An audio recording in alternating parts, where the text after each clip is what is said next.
second. How was your weekend? Did you guys enjoy it? Yeah, it's pretty good. Did you do anything fun this weekend? No, just kind of hung out at home,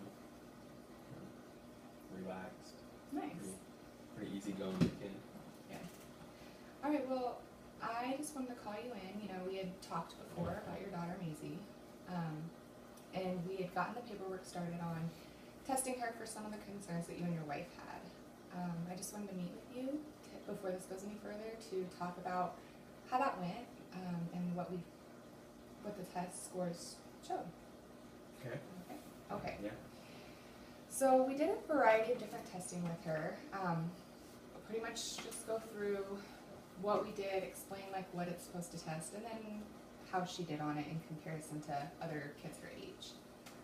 Just feel free to stop me at any time if you need clarification or if you don't understand something. Okay? All right. So the first test we did was a test of cognitive ability, which is basically just Maisie's ability to understand information. Not what she's learning in school, but her ability to, so it'll test her vocabulary, it'll test her ability to do puzzles, so her reasoning. And on that test, she did absolutely great. She scored a little bit higher than most kids her age. So these numbers will say things like, you know, she got a score of 113. Well, an average score that most kids her age would get would be 100, but it can vary about 15 points either way. So she's a little bit higher than most of the kids her age. Good. We also did some social emotional testing because you and your wife had concerns about her activity level, and that was what we really wanted to look at.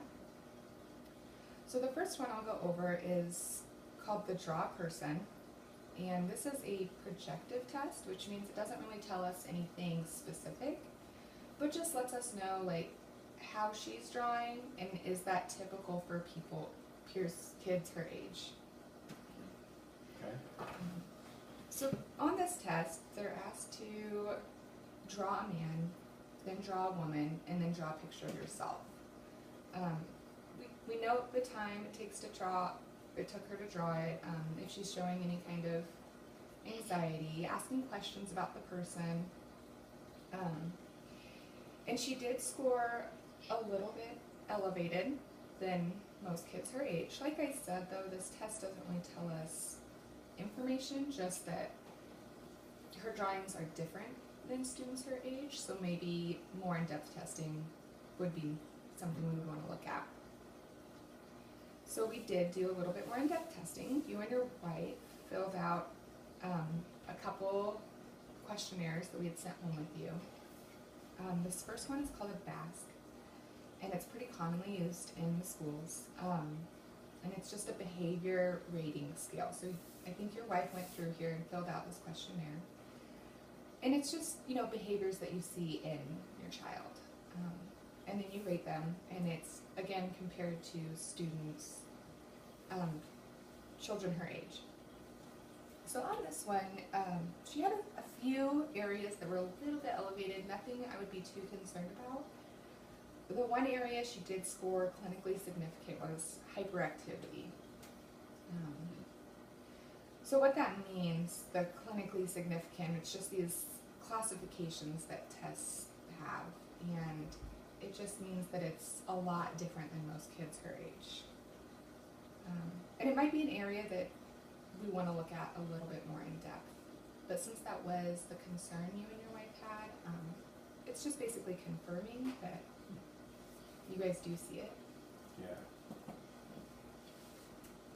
And then, like I said, all the other areas were pretty average and where we would expect her to be for her age.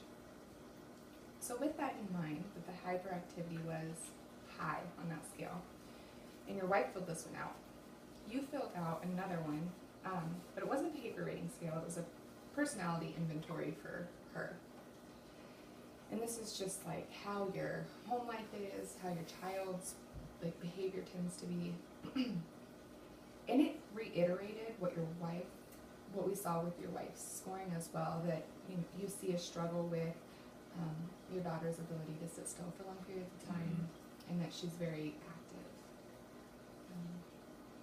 So I think, with that being said, this one also, no other scores were abnormally high. Everything was right where it should be, except for that piece of her ability to sit and be in one place and pay attention for long periods of time. So with that, I think a good step forward would be to, observing her in the classroom maybe, to see how this is impacting her school, and to see if it's really impacting her education, because we want to make sure that she can learn in the school setting, and she's, her ability tests showed that she can really she knows the information really well, and at this point it's just seeing if her hyperactivity is impacting her ability to do it. Okay. Do you have any questions about it?